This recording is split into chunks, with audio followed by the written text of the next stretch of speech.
Hello student, आज की class में हम बात करेंगे प्लानीमीटर के बारे में। तो इस लेक्चर में हम जानेंगे कि प्लानीमीटर कितने प्रकार के होते हैं, प्लानीमीटर का यूज क्या है, और हम बात करें अगर प्लानीमीटर के पार्ट्स के बारे में तो इसके कौन कौन से हमें पार्ट्स देखने को मिलते हैं। अगर प्लानीमीटर एक ऐसा इंस्ट्रूमेंट है जिसकी मदद से हम क्षेत्रफल मेजर कर सकते हैं तो आखिर इसका कौन सा प्रोसेस है, क्या प्रोसेस है इसका क्षेत्रफल मेजर करने का, इससे क्या हमें फार्मूला देखने को मिलता है इसके एरिया मेजरमेंट का, और हम बात करेंगे इससे जुड़े हुए कई सारे ऐसे इंपॉर्टेंट पॉइंट्स जो हमारे कंपटीशन के लिए काफी ज्यादा इंपॉर्टेंट हो सकते हैं। तो चलिए करते हैं आज क्लास स्टार्ट, जिसमें हम बात करेंगे प्लानीमीटर के डिटेल्ड एक्सप्लेनेशन के बारे में।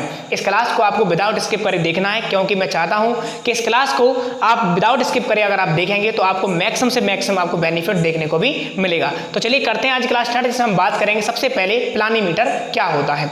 अगर हम बात करें प्लानीमीटर तो एक ऐसा इंस्ट्रूमेंट है, तो ये जो क्या करता है हमारा किसी भी एरिया को मेजरमेंट कर सकता है। यानी सपोज कीजिए आपके पास कोई नक्शा है, वो नक्शा किसी भी शेप का हो, टेढ़ा मेढ़ा कैसा भी शेप का हो, जैसा आप देख पा रहे हैं यहाँ पर कोई यहाँ पर मैंने एक एरिया बनाया हुआ है। इसका अगर हमें एरिया मेजरमेंट करना है, इसकी वैल्यू कितनी है, इसके एरिया कितना है, वो अगर हमें पता करना है तो मैं इस इंस्ट्रूमेंट की मदद से हम ये पता कर सकते हैं कि कितना एरिया इसका होगा। अब यहाँ पर बात आती है कि प्लानीमीटर कितने प्रकार का होता है। तो प्लानीमीटर की अगर हम बात करें, एक एक पॉइंट को सीरियल वाइज डिस्कस करेंगे। प्लानीमीटर की अगर हम बात करें तो प्लानीमीटर हमारा दो प्रकार का देखने को मिलता है। सबसे पहला हमारा प्लानीमीटर है एमस्लर। सबसे पहला हमारा प्लानीमीटर कौन सा होता है? एमस्लर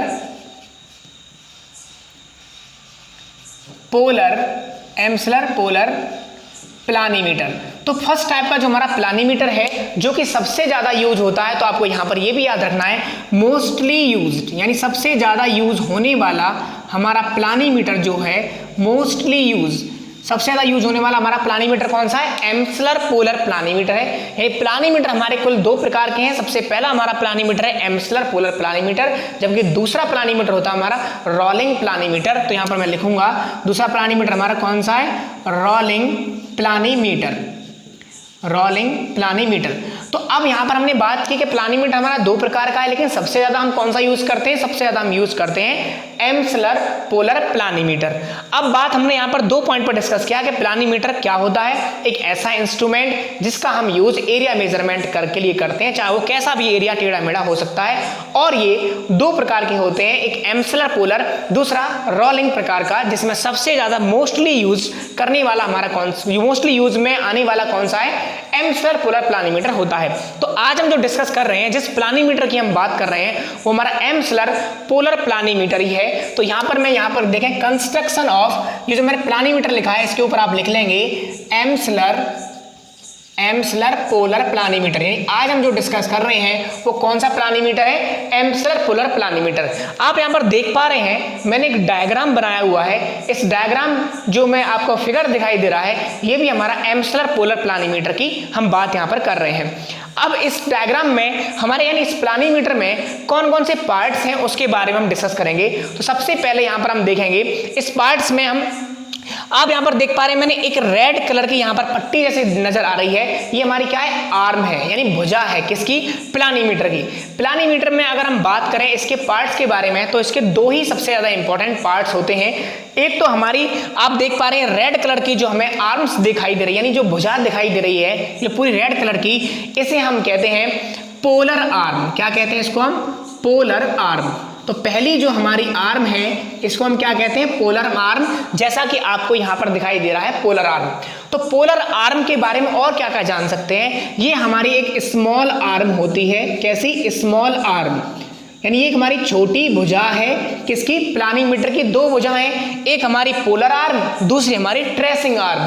तो इन दोनों में से अगर हम बात करें कौन सी छोटी है कौन सी बड़ी है, तो इसमें हम आप लिखेंगे कि पोलर आर्म जो होती है वो छोटी होती है, यानी कि एक स्मॉल आर्म है।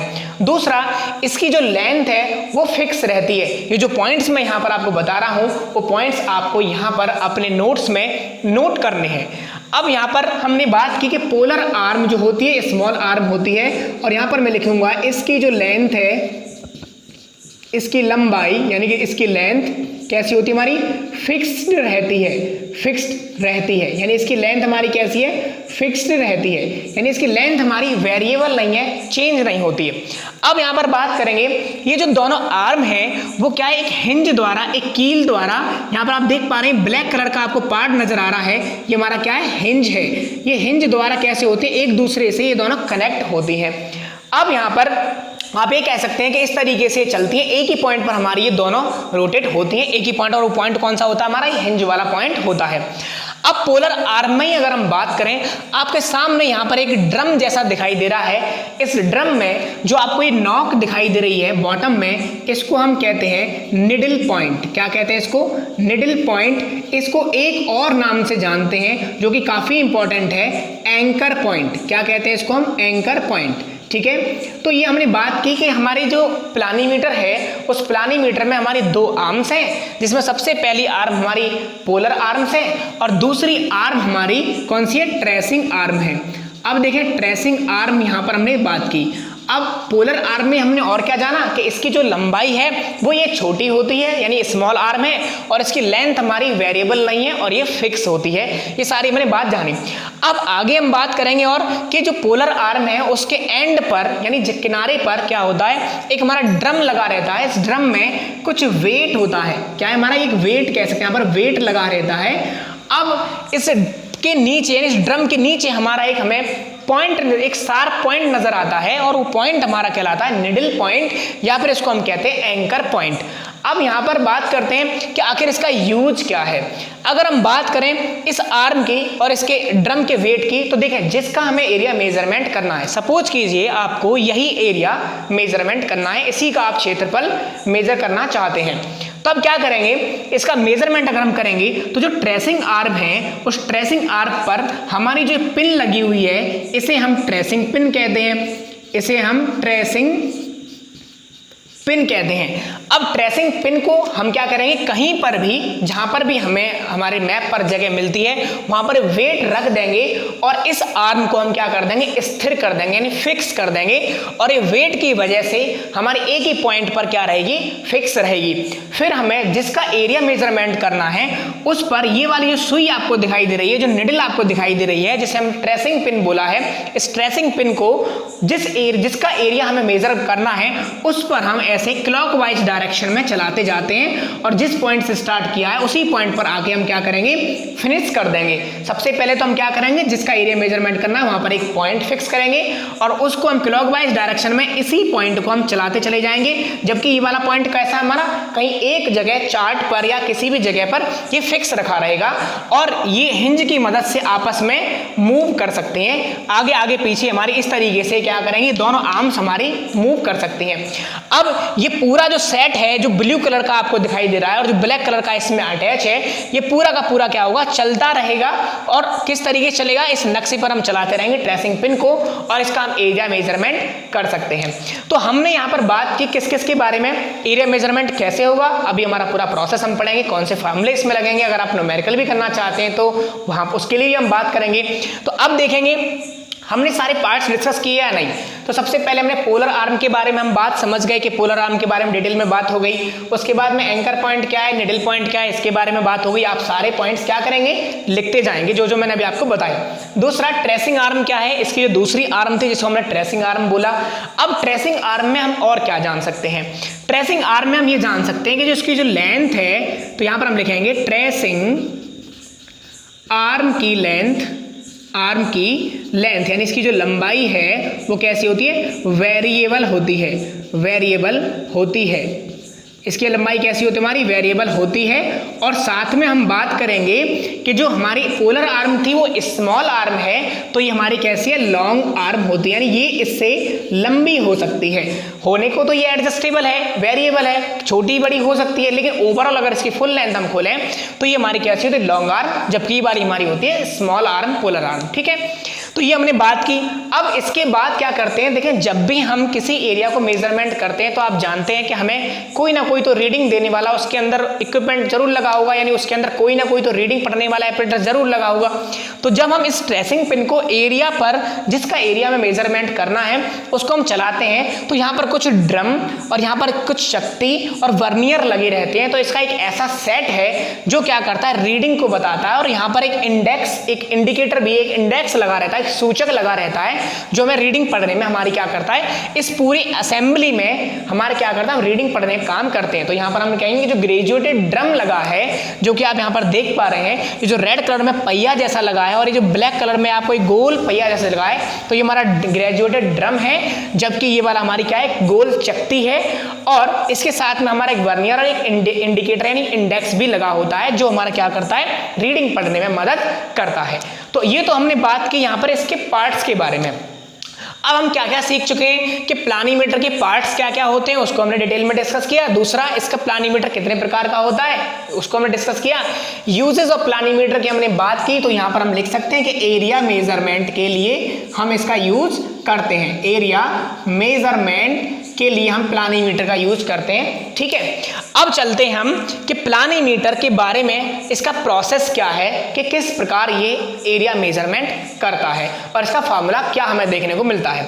तो अब यहाँ पर प्रोसेस में देखेंगे, सबसे पहले हम क्या करते हैं, यहीं से समझेंगे सारी चीजें। सबसे पहले आप क्या करेंगे कि किसी एक जगह पर आप इस निडल पॉइंट यानी एंकर पॉइंट को आप फिक्स कर देंगे। अब यहाँ पर दो तरह की बात हो सकती है, कौन कौन सी, एक तो ये ध्यान से समझेंगे, यहाँ से आपका काफी इंपॉर्टेंट पोर्शन स्टार्ट होता है। अगर आप कंपटीशन के एग्जामों में बैठना चाहते हैं तो जितने पॉइंट्स मैंने बोले वो हालांकि इंपॉर्टेंट ही थे, पर यहाँ से हमें ज्यादा फोकस करना चाहिए। अब यहाँ पर हमने ये कहा कि जितना भी हम एरिया मेजरमेंट कर सकते हैं, हो सकता है कि इस इंस्ट्रूमेंट से भी ज्यादा बड़ा एरिया हो, और ये भी हो सकता है कि इस इंस्ट्रूमेंट से काफी छोटा एरिया हो। जैसा कि आप यहाँ पर देख पा रहे हैं, इंस्ट्रूमेंट तो हमारा इतने एरिया में फैला हुआ है, लेकिन जिसका एरिया मेजरमेंट करना है वो हमारा कम है। तो हम क्या कर सकते हैं, यहाँ पर दो तरह की सिचुएशन हमें देखने को मिलती हैं। एक तो ये कि एंकर पॉइंट जहां जिसका एरिया मेजरमेंट कर रहे हैं उससे बाहर हो, और दूसरी कंडीशन में क्या देखने को मिल सकती है कि जिसका एरिया मेजरमेंट कर रहे हैं एंकर पॉइंट उसके अंदर हो। अब ऐसा कब हो सकता है, जब एरिया बहुत ही बड़ा हुआ। सपोज कीजिए कि एरिया हमारा इतना बड़ा होता, इतना बड़ा एरिया होता, तब हम क्या करते, हमारी मजबूरी होती कि इस एंकर पॉइंट को, एरिया इतना बड़ा है तो हम एक जगह फिक्स करें और हम उसका उस ट्रेसिंग पिन को उसके एरिया पर चारों तरफ ऐसे हम चलाते जाएंगे और एक ही जगह हमारा एंकर पॉइंट रहेगा। तो इसका मतलब ये हुआ कि जो एरिया है उसके अंदर एंकर पॉइंट हो सकता है। ठीक है, दूसरा कि जो एरिया बहुत छोटा ही है तो एरिया के बाहर एंकर पॉइंट हो सकता है जिसका हम एरिया मेजरमेंट कर रहे हैं। तो अब यहां पर देखिए, मैंने यहां पर लिखा हुआ है कि एरिया इज स्मॉल। अभी जो बात मैंने बताई वही बात मैं यहां पर लिख रहा हूं कि एरिया अगर हमारा कैसा है, बहुत ही छोटा है, तब एंकर पॉइंट को कहां रखते हैं हम, एरिया के बाहर रखते हैं। कहां रखते हैं, एरिया के बाहर। कब, जब हमारा एरिया स्मॉल है, जैसा कि आपके सामने दिखाई दे रहा है कि एरिया बहुत ही छोटा है, बहुत छोटा सा टेढ़ा मेढ़ा एरिया है, इसका हमें एरिया मेजरमेंट करना है, कितना एरिया होगा, तो एंकर पॉइंट हमारा इसके बाहर रहेगा। तो कब करते हैं ऐसा, जब एरिया छोटा है। दूसरा, इसके अपोजिट अगर हम बात करें, इफ एरिया इज लार्ज, यानी एरिया काफी बड़ा है, तब उस केस में तब एंकर पॉइंट को एरिया के अंदर रखते हैं। यानी एरिया के हम क्या करेंगे, अंदर की ओर हम रखेंगे। एरिया जितना हमारा है बाहर, उसके अंदर ही हमारा क्या रहेगा, एंकर पॉइंट रहेगा। अब आखिर हमने इस बात को पढ़ा क्यों, इस बात को हमने इसलिए पढ़ा क्योंकि जब हम एरिया मेजरमेंट करते हैं तो कुछ ऐसी वैल्यूज हैं, कुछ ऐसे कांस्टेंट हैं जो इस बात पर भी निर्भर करते हैं कि अगर हमारा एंकर पॉइंट बाहर है एरिया के या एरिया के अंदर है, इस पर भी निर्भर करते हैं। कैसे डिपेंड करेगा, उसके लिए आगे चलते हैं। आगे हम बात करें इसका प्रोसीजर के बारे में। सबसे पहले हम बात करते हैं प्रोसीजर में कि आप जिसका एरिया मेजरमेंट करना चाहते हैं, आप एंकर पॉइंट को एक जगह फिक्स कर देंगे, चाहे या तो एरिया के बाहर भी हो सकता है, एरिया के अंदर भी हो सकता है। अभी फिलहाल में मैं ये मान के चल रहा हूं कि इसका एरिया में मेजरमेंट करना है और एंकर पॉइंट हमारा बाहर की ओर है। अब हमने एंकर पॉइंट को बाहर किया और हमने रख दिया, और उसके बाद में हमने क्या किया, इस ट्रेसिंग पिन को एक पहले इस एरिया पर, हमें जिसका एरिया हमें मेजरमेंट करना है वहां पर एक पॉइंट आउट करते हैं, यानी एक पॉइंट लगाते हैं, और इस पॉइंट से पॉइंट आउट करने के बाद इस ट्रेसिंग पिन को क्लॉकवाइज डायरेक्शन में इस पर हम घुमाते जाते हैं, और जिस पॉइंट से स्टार्ट किया था वापस ट्रेसिंग पिन को घुमाते हुए उसी पॉइंट पर हम आके ले आते हैं। अब इतने में हमें क्या देखने को मिलेगा, जब हम इसको घुमाएंगे तो यहाँ पर जो ड्रम है उसमें भी एक हमारा व्हील लगा हुआ होता है। ये ड्रम हमारा घूमेगा और ड्रम और चकती और वर्नियर और इंडेक्स जो हमारा सूचक है उसमें कुछ ऐसा अरेंजमेंट है कि वहां पर हमें रीडिंग्स पढ़ने को मिलती हैं। तो जैसे ही आप स्टार्ट करेंगे ट्रेसिंग पिन को, तो उस केस में आप क्या करेंगे, इस ड्रम और चकती पर आप एक रीडिंग को पढ़ लेंगे, जिस रीडिंग को हम इनिशियल रीडिंग के नाम से जानते हैं। अब उसके बाद क्या करेंगे हम, जब हम पूरा यानी स्टार्ट करने से पहले एक रीडिंग हम यहाँ पर ले चुके होंगे, दूसरा जब हम इस पर एरिया मेजरमेंट कर लेंगे यानी क्लॉकवाइज डायरेक्शन में जिस पॉइंट से हमने ट्रेसिंग पिन को स्टार्ट किया उसी पॉइंट पर आकर हम फिनिश कर देंगे। उसके बाद भी हमारा ड्रम कुछ रीडिंग चलेगा तो उस रीडिंग को हम फिर दोबारा से कैलकुलेट करेंगे और वो हमारी फाइनल रीडिंग होगी। तो अब यहाँ पर ज्यादा जानकारी के लिए यहाँ पर एक बार और देख लेते हैं हमारे नोट्स क्या कहते हैं। नोट्स हमारा कहता है कि एरिया की बाउंड्री पर एक पॉइंट मार्क करते हैं और उस पर ट्रेसिंग पिन रखते हैं। हमने बताया अभी आपको अब दूसरा व्हील काउंटिंग डिस्क हम किसको बोल रहे हैं, ये वाली, और व्हील कौन सा, ये वाला। तो व्हील काउंटिंग डिस्क और वर्नियर जो पूरा सिस्टम है रीडिंग पढ़ने का उसको ऑब्जर्व करते हैं और इनिशियल रीडिंग को पढ़ लेते हैं। यानी इनिशियल रीडिंग जैसे ही हमने यहाँ पर पॉइंट आउट किया और वहीं पर हमने इनिशियल रीडिंग पढ़ ली, उसके बाद हमें क्या करना है कि ट्रेसिंग पिन को एरिया की बाउंड्री पर क्लॉकवाइज डायरेक्शन में मूव कराते हैं और क्लॉकवाइज डायरेक्शन मूव कराने के बाद इसके हम फाइनल रीडिंग हम ले लेते हैं। तो फाइनल रीडिंग हमारी आ जाएगी। फिर उसके बाद हम क्या करेंगे, हमारे पास इनिशियल रीडिंग हमने माना, इनिशियल रीडिंग हमारी IR है। मैंने IR क्या है, कोई इनिशियल रीडिंग है। FR यहाँ पर फाइनल रीडिंग मैंने इंडिकेट किया। तब उसके बाद हमें फार्मूला क्या देखने को मिलता है कि एरिया ऑफ मैप यानी कि A फाइंड करने के लिए हमारे पास जो फार्मूला होता है वो होता है area equal to capital M bracket में final reading minus initial reading plus minus 10n plus C। अब यहां पर आपको देखने को मिला कि कुछ टर्म्स तो हमें समझ में आ रहे हैं और कुछ टर्म्स हमें समझ में नहीं आ रही। FR का मतलब तो आप समझ ही गए होंगे कि ये फाइनल रीडिंग है जो अभी हमने बताया कैसे लेंगे। इनिशियल रीडिंग का मतलब यहाँ पर IR है जो कि अभी ने बताया कि कहां पर लेंगे, और A हमारे यहाँ पर क्या है, एरिया है। अब बात करते हैं यहाँ पर M की। M है यहाँ पर हमारा मल्टीप्लाइंग कांस्टेंट और ये इंस्ट्रूमेंट के लिए फिक्स होता है। इसकी वैल्यू आपको जब भी न्यूमेरिकल सॉल्व करेंगे इसकी वैल्यू आपको पहले से ही दे दी जाएगी। अब बात बचती है सिर्फ दो पॉइंट्स के बारे में, यानी एक तो N के बारे में और एक C के बारे में, और उसके साथ साथ हमें एक और पॉइंट सीखना पड़ेगा कि कब N की वैल्यू आप पॉजिटिव लेंगे और कब N की वैल्यू आप नेगेटिव लेंगे। तो सबसे पहले हम बात करते हैं C के बारे में। C यहाँ पर देखें, जो C है उसकी वैल्यू अगर हम बात करें, यदि एंकर पॉइंट हमारा, ध्यान से देखेंगे, यदि एंकर पॉइंट कैसे है, आउटसाइड है। ध्यान से देखें, आउटसाइड का मतलब ये है आउटसाइड। ध्यान से देखेंगे कि जब एंकर पॉइंट हमारा, मैंने अभी बताना कि इस पर भी डिपेंड करता है कि जो हमारा क्षेत्र है जिसका हम मेजरमेंट कर रहे हैं उससे बाहर अगर हमारा एंकर पॉइंट रहता है तो उस केस में हमारी C की वैल्यू है, यानी यदि लंगर बिंदु का मतलब जानते क्या है, एंकर पॉइंट। तो यदि लंगर बिंदु क्षेत्र के बाहर है, कैसा है, बाहर है, आउटसाइड है, तब उस केस में C की वैल्यू हम यहां पर लेते हैं 0। क्या लेते हैं हम, 0। आपको ध्यान रखना है, जब क्वेश्चन आपसे बोलेगा कि एंकर पॉइंट एरिया के बाहर है तब उस केस में आप समझ जाएंगे कि इस क्वेश्चन में हमें C की वैल्यू 0 पुट करनी है। लेकिन अगर हम बात करें कि एंकर पॉइंट एरिया के अंदर होगा, यानी जब एरिया हमारा बहुत बड़ा होगा, लार्ज होगा, तो एंकर पॉइंट भी हमें अंदर करना होगा। अगर अंदर हम एंकर पॉइंट को लेते हैं एरिया के अंदर, उस केस में हमारी C की वैल्यू जो होगी वो कैसी होगी, एडिटिव होगी, यानी कि जुड़ने वाली होगी, और ये वैल्यू हमें पहले से भी पता होगी, यानी क्वेश्चन में आपको ये वैल्यू गिवन होगी, यानी दी जाएगी। अब यहां पर हम मेरे पास इतना ही कह सकते हैं कि यदि लंगर बिंदु क्षेत्र के अंदर है, और हिंदी में लिखेंगे, इंग्लिश में लिखेंगे इसे इनसाइड है, यदि if anchor point is inside the area, यदि लंगर बिंदु क्षेत्र के अंदर है, तब जो C की वैल्यू होगी वो कैसी होगी, एडिटिव होगी। कैसी, एडिटिव। ये हमारी वैल्यू कैसे देखने को मिलेगी, हमें एडिटिव देखने को मिलेगी, और ये वैल्यू हमें पहले से पता होगी। ये तो बात हुई हमारी किसके बारे में, C के बारे में। अब बात करते हैं कि N की वैल्यू क्या है। N क्या है पहले ये समझेंगे, और उसके बाद कब इसे पॉजिटिव लेंगे, कब इसे नेगेटिव लेंगे, उसके बारे में डिस्कस करेंगे। एन के बारे में क्या है, देखें ये हमारी जो चकती है, जो हमारी काउंटिंग डिस्क है, ये क्या करेगी, जैसे ही व्हील घूमेगा, व्हील के घूमने से ये चकती भी साथ में घूमेगी। यानी इन दोनों का ऐसा अटैचमेंट है, ऐसा इसके अंदर असेंबली है कि जैसे ही हमारा ड्रम रोटेट करेगा, और ड्रम के रोटेट जब भी हम इसको चलाएंगे, एरिया मेजरमेंट करेंगे, तो जैसे इसको चलाएंगे तो यहाँ पर हमारा जो ड्रम है वो भी रोटेट करेगा, और ड्रम रोटेट करेगा तो हमारी काउंटिंग डिस्क चकती भी रोटेट करेगी।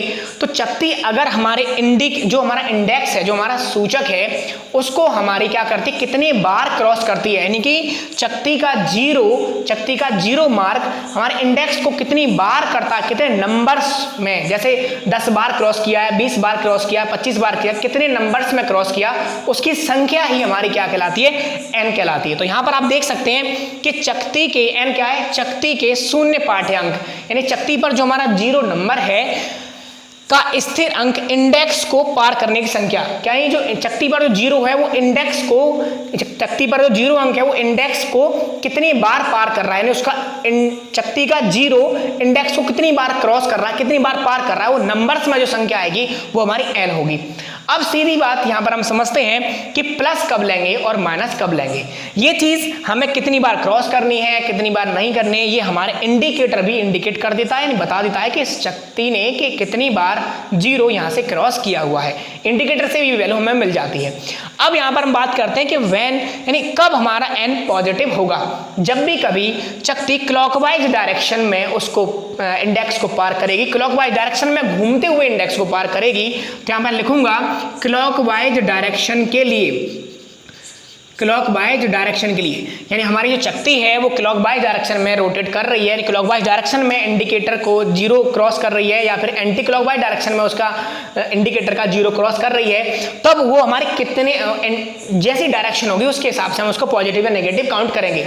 तो सिंपल आपको याद रखना है कि चकती अगर हमारी क्लॉकवाइज डायरेक्शन के लिए अगर हम बात करें तो हमारी पॉजिटिव एन की वैल्यू लेते हैं, और अगर एंटी क्लॉकवाइज डायरेक्शन की बात करें तो ये वैल्यू जो हमारी होती है वो हमारी कैसी होती है, नेगेटिव लेते हैं एन की वैल्यू। अब आपको देखिए हमने यहाँ पर जो डिस्कस किया, एक डिटेल्ड एक्सप्लेनेशन के साथ बताया कि प्लानीमीटर कितने प्रकार के होते हैं, प्लानीमीटर का यूज क्या है, प्लानीमीटर अगर हम इंस्ट्रूमेंट से अगर एरिया मेजरमेंट करना चाहते हैं, क्योंकि हम जानते हैं इसका एरिया मेजरमेंट के लिए इसका यूज है, और अगर एरिया मेजरमेंट इसके द्वारा हम करते हैं तो कौन से प्रोसेस से करते हैं, किस फॉर्मूले का हम यूज करते हैं, और फॉर्मूले में एम क्या है, एफ आर क्या है, आई आर क्या है, एन क्या है, सी क्या है, सी की वैल्यू 0 कब होगी, एडिटिव कब होगी, एम की वैल्यू हमारी कितनी दी जाएगी क्वेश्चंस में, इसके बारे में तो क्वेश्चन ही वाले ही जाने। दूसरा, एन की वैल्यू हम कब पॉजिटिव लेंगे, कब नेगेटिव लेंगे, इसके बारे में हम डिटेल में डिस्कस किया। अब अगर आपके सामने कोई क्वेश्चन आता है प्लानीमीटर से जुड़ा हुआ है, कोई भी सिंपल से सिंपल क्वेश्चन आपको दिया जाएगा, तो उसे आप 100% उसे आप सॉल्व कर लेंगे। उम्मीद करता हूं कि मेरे द्वारा पढ़ाया हुआ लेक्चर आपको समझ में भी आया होगा, क्लियर भी होगा, और लंबे समय तक याद भी रहेगा। अगर वाकई ऐसा है, मेरा पढ़ाया हुआ लेक्चर आपको समझ में आया है, तो वीडियो को लाइक करें, चैनल को ज़्यादा से ज़्यादा सब्सक्राइब करें, और ज़्यादा से ज़्यादा हमारे एप्लीकेशन के लिंक को अपने दोस्तों में बताएं, उसे फॉरवर्ड करें। धन्यवाद दोस्तों, ऐसी ही वीडियो के लिए मिलते रहिए। नेक्स्ट लेक्चर में मिलते हैं अगले टॉपिक के साथ। बाय। स्क्रीनशॉट अगर कोई लेना चाहता है तो अब ले सकता है।